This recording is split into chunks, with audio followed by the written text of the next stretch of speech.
নেই সে রাজত্ব, সেই সাড়ম্বর, তবে অটুট আছে ঐতিহ্য। মহালয়ার পর প্রতিপদ থেকে শুরু হয় মহিষাদল রাজবাড়ির দুর্গাপুজো। হ্যাপি ফ্যামিলির হ্যাপি স্মাইল, কসমোবাজার পুজোয় স্টাইল। আগেকার সেই জৌলুস কমে গেলেও আজও নিয়ম আচার মেনে প্রতিপদে হয় ঘট স্থাপন। থিমের টক্কর নয়, সাবেকিয়ানায় প্রাচীন ঐতিহ্যবাহী এই পুজো দেখতে ভিড় জমান বহু মানুষ। প্রতিমা দেখতে আসেন ভিন জেলা, এমনকি ভিন রাজ্যের বাসিন্দারা। 1778 সালে রানী জানকীর আমলে রাজবাড়ির ঠাকুর দালানে শুরু হয় পুজো। পুজোর জন্য আগে উত্তরপ্রদেশ থেকে 108টি নীলপদ্ম আনা হতো, এখন আর তা হয় না। রীতি মেনে রাজাদের শিকারের তলোয়ার মায়ের পায়ের তলায় রাখা হয়। প্রতিমার এক পাশে ঘট, অন্য পাশে রাখা হয় ধান। কথিত আছে পুজো শুরু করার পরই গ্রামে প্রচুর ধান ফলেছিল, তাই ভালো ফসলের আশায় আজও দেবীর পাশে ধান রাখা হয়। আগে তো ধরুন আপনার অনেক কিছু হতো, জমিদারি প্রথা ছিল, সেদিন তো আর নেই, সময় অনেক বদলে গেছে। ন্যাচারালি আমরা সেইভাবে সেই জাঁকজমকতা আগের আর নেই, কিন্তু আমরা চেষ্টা করছি যতটা সম্ভব এই ঐতিহ্যকে ধরে রাখার। অষ্টমীর সন্ধ্যায় কামান দেগে রাজবাড়ি সহ আশেপাশের এলাকার মণ্ডপে সন্ধি পুজো শুরু হতো। সেই কামান এখন শোভা পাচ্ছে রাজবাড়ির সংগ্রহশালার বাইরে।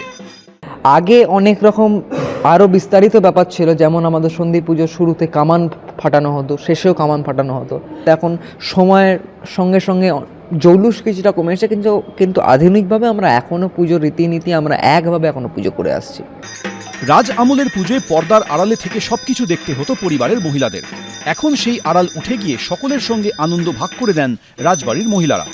আগে তো একরকম ছিল, এখন আমরা যদি চিকের ভিতরে থাকি তাহলে তো অত কাজ করা যাবে না। একটু লোকের সঙ্গে আমরা সবের সঙ্গে যদি মিলেমিশে করি আরো ভালো হবে।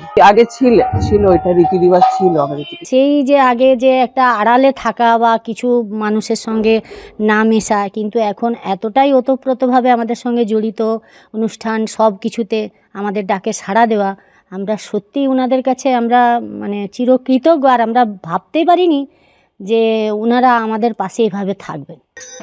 আগে পুজোর দিন অনুযায়ী রান্না হতো ভোগ।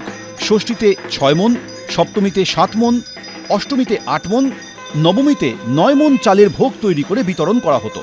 বর্তমানে মনের হিসেব এসে দাঁড়িয়েছে কেজিতে। বিটন চক্রবর্তী, এবিপি আনন্দ, পূর্ব মেদিনীপুর।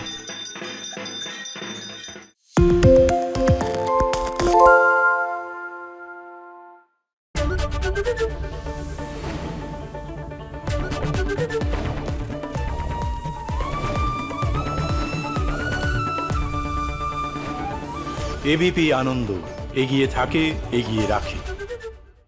সত্য অন্তহীন, সত্যের খোঁজও তাই, সত্য সন্ধানে তাই আমরা অক্লান্ত, অকুতভয়। এবিপি আনন্দ নতুন ভাবনার প্রতীক, যা মনে মুক্ত, তথ্যে যুক্ত এবং যাবতীয় সীমানার বাঁধন থেকে মুক্ত। সীমা না শব্দটির মধ্যে লুকিয়ে আছে মানা শব্দটি, যেন চোখ রাঙানি এক অদৃশ্য বেড়াজাল, যা আটকে রাখে আমাদের এক ছোট্ট গণ্ডির মধ্যে। একমাত্র সঠিক খবরই গড়ে তুলবে এক মুক্ত সমাজ। সেই জগৎ গড়ার লক্ষ্যে কোনো সীমানার ঠুকুটি আমরা মানব না। এবিপি আনন্দ, এগিয়ে থাকে, এগিয়ে রাখে।